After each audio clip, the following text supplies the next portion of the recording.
All right, for everybody that keeps asking what the setup looks like, where you can get the portal brackets, you can't really get the portal brackets. It's all Polaris arched A-arms, Polaris portals. Just cut and fabbed. All the tabs are all Honda tabs on top and bottom. Just bought, the guy Scott bought the Polaris arched A-arms, cut the tabs off for the mounts, put the Honda ones on it, welded it, fitted it. This is all Polaris parting, Polaris portal. And then from there, the axles I was telling y'all about, this is the tubing where he re-supported it. Top half is a Honda axle to go back to the front diff. Polaris bottom to go to the portal. Same thing on the rear. Pretty simple setup on that actually. It's a lot simpler than I expected. And then there's the air ride. It's on all four corners. There's your air chucks to harden or soften your air ride. This just showing you the airbox mount because I got one that I'm going to put on the wife's 300.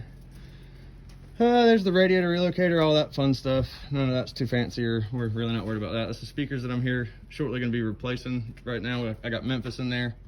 I bought 4 new kickers. This is where he's got the waterproof amp mounted and the controller right here. Never really mounted it to anything. He said he had plans to, but then we ended up trading my side-by-side for the four-wheeler.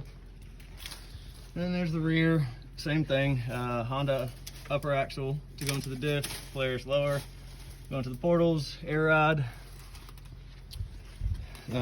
Still got to put the limiter strap back on the limiter straps on the front, but we're gonna get around to all that. I'm gonna start documenting pretty much every time I work on this thing. And so here's the new stuff that I got for it. There's the 4 new kicker speakers. He had one rock light burn out because the factory exhaust was a little bit too close to it and burnt the rock light out. So I've got 3 working right now, bought 4 more. I'm gonna replace the one in the rear and then put the other 3 somewhere. There's the ammo can that I'm gonna end up waterproofing and putting the amp in, the toggle switch for the light bars, and any other toggle switch that I plan on putting in anytime after that. That's where the switches and everything are gonna go. Here's my waterproofing for the top box, for the lid of the box. There's my protrusion waterproofers. I've never used these, but apparently they waterproof any kind of protrusion for wiring. I got the solder built-in waterproof wire connectors.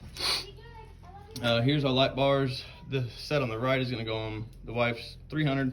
And these are the ones that I got from Miller Light Bars. I think I'm saying it right. It might be Millar. I don't know. It's the FX whips. Got them kind of just modded up right now just so you can see them. They got way too many freaking settings. And then that's where all my wiring's gonna go, just to kind of keep it neat and clean. And then here's the video that y'all are asking for the most. I don't even know what the hell I'm gonna do really, but we're gonna have that video going here in a little bit. I'm gonna work on it some tonight. I don't know if I'll finish or not, but there's that. Here's the shop. All of our fun. There's the 300 over there. We gotta do a rear diff, or a rear axle seal on that one soon. So since we're doing a Honda page on wrenching, might as well just do the video of those. Oh, and these are the light whip mounts that I bought off Amazon that look like they were gonna be a lot more sleek design. Neither one of us liked them. They just look like they could just come off real easily. So I ended up just cutting and drilling a whole new set at the fab shop I work at. So yeah, that's the new setup for all the stuff to come for the 520 once it gets going back together.